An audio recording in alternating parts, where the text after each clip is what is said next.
Guys, welcome back to the channel. मैं हूँ Sophia और आज हम आपका नया टॉपिक लेके आए हैं और आपके टॉपिक का नेम है substitution method to solve pair of linear equations. जैसे कि हम पहले से चल रहे हैं लीनियर इक्वेशंस टॉपिक के ऊपर और इसी में आगे बढ़ते हुए हम स्टार्ट करने वाले हैं आपका सब्स्टिट्यूशन मेथड।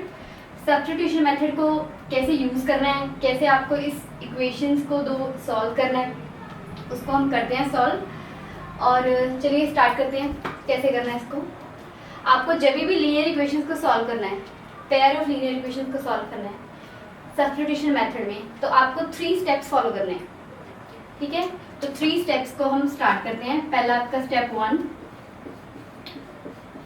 अच्छा, स्टेप 1 करने के लिए आपको क्या करना है? सबसे पहले आपके पास ये 2 इक्वेशंस है, आप इनके नेम रख दीजिए।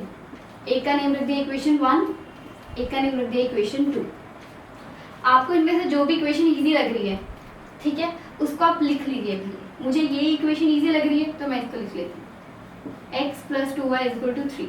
ईजी का मतलब ये है कि आपको कौन सी इक्वेशन लग रही है जिसमें थोड़े से कॉन्स्टेंट्स कम हैं या जिसको थोड़ा ईजी लग रहा है, वैल्यूज थोड़ी कम है। तो मुझे ये थोड़ी ईजी लग रही थी तो मैंने इसको लिख लिया। अब स्टेप 1 में आपको क्या करना है, इसमें से आपको 2 यहाँ पे वेरिएबल्स दिख रहे हैं, आपको एक वेरिएबल को एक साइड पे कर देना, बाकी सब कुछ दूसरी साइड पे कर देना है।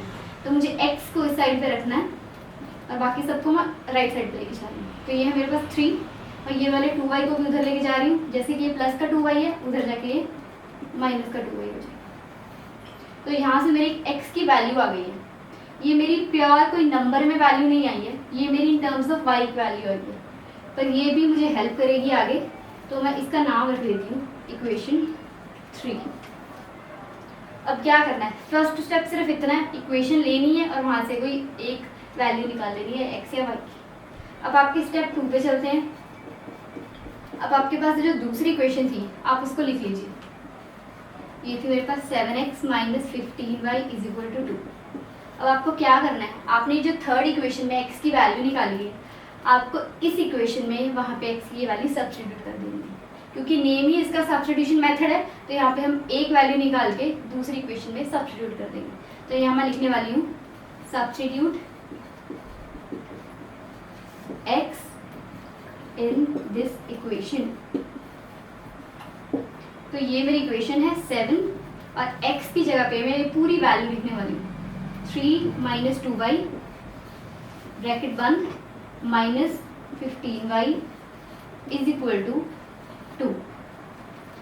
अब इसको सॉल्व करना है जैसे कि आप करते हैं अलजेब्रिक इक्वेशंस को सॉल्व। 7 है, पूरे ब्रैकेट के साथ मल्टीप्लाई है तो मल्टीप्लाई कर देते हैं। 7 × 3 = 21 -7 × 2 = 14y -15y = 2।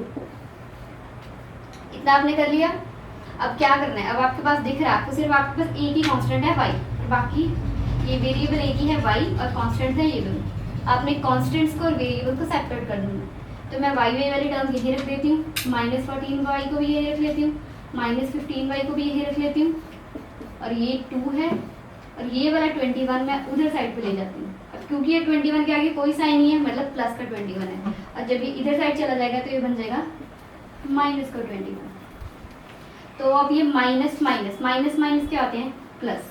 तो ये दोनों प्लस होके कितने हो गए, 29, और बड़ी टर्म माइनस में है तो -29, साथ में y और = 2 में से 21 गए -90। अब जैसे आपको दिख रहा है क्या बचा मेरे पास बचा है -29y और यहाँ पे बचा है -90। और मुझे y की वैल्यू चाहिए, तो मेरी y की वैल्यू क्या आ जाएगी, अब ये वाला 29 इसके साथ मल्टीप्लाई में पड़ा है, जब इधर जाएगा तो डिवाइड हो जाएगा, तो ये बन जाएगा -19 / -29। इसको कभी भी इधर प्लस नहीं करना है क्योंकि ये y के साथ मल्टीप्लाई में पड़ा है। तो ये माइनस माइनस कट हो जाएंगे, आपको सिर्फ y की वैल्यू आ जाएगी 19/20। चलिए यहाँ तक तो हो गया, मेरे पास y की वैल्यू आ गई है। ठीक है, आपका सेकंड स्टेप यहाँ पे ओवर हो गया।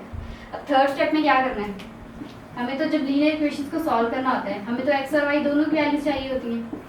हमने स्टार्टिंग में यहाँ पे x की वैल्यू निकाली थी, पर ये प्योर वैल्यू नहीं थी, किसी नंबर में वैल्यू नहीं थी। तो मैं क्या करूँगी, इस इक्वेशन को मैं दोबारा यहाँ पे लिखने वाली हूँ फ्रॉम इक्वेशन 3। तो x = 3 - 2y अब ये जो मैंने y की वैल्यू यहाँ पे निकाली है इसको यहाँ पे सब्स्टिट्यूट करने वाली हूँ। x = 3 - 2, y की वैल्यू क्या है 19/29। यहाँ से उसको थोड़ा सॉल्व करें, 3 ये 2 से मल्टीप्लाई जाएगा 38/29। आप थोड़ा एलसीएम लें या आपको जैसे भी इसको सॉल्व करना है।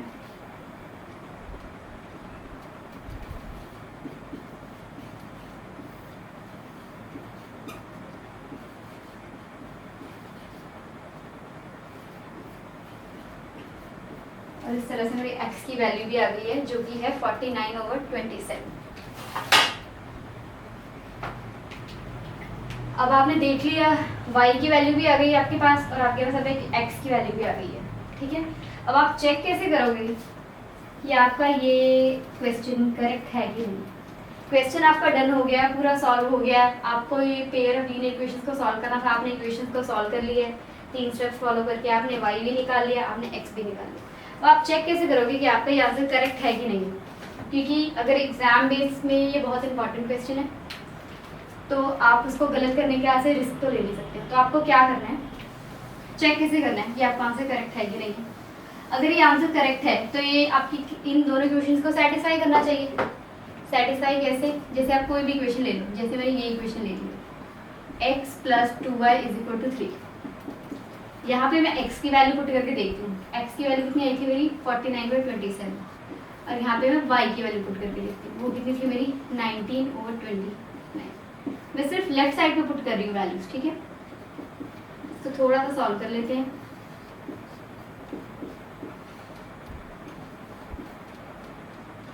ट्वेंटी 9 थे हाँ यहाँ पे।